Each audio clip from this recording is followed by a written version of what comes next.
Sarap.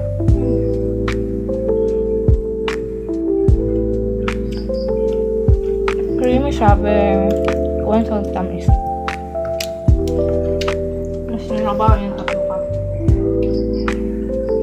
We're gonna try tapioca. Look at that consistency.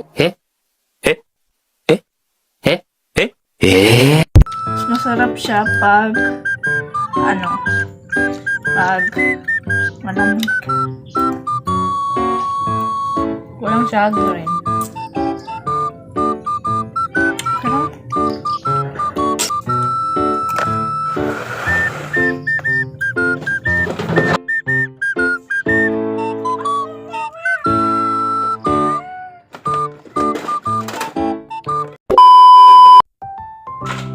luluto ng tapioca. Handa ko na. Magti-20 na ako ngayong April 2026. Gosh, I'm not ready. Check ko lang.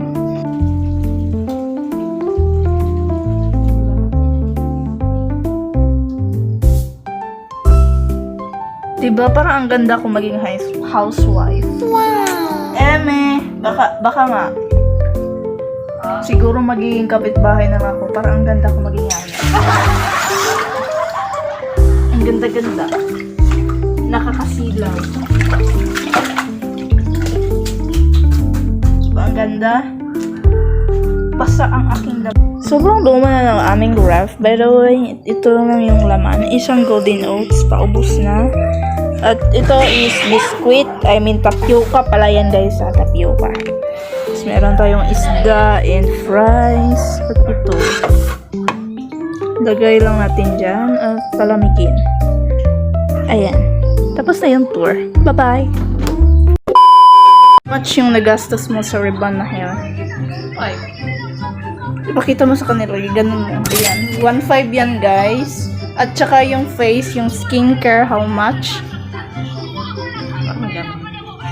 Ako nagastos ka na mag-iapon. Ay! Iso diba? Ay, ang naunga pagki. Tapos yung ngipon, ang ating ngipin. 6K. O gyapon. 6K. Ninokap. Ayan. Parang, ang laki naman ito ng gastos mo. Mag-iapon. Yeah.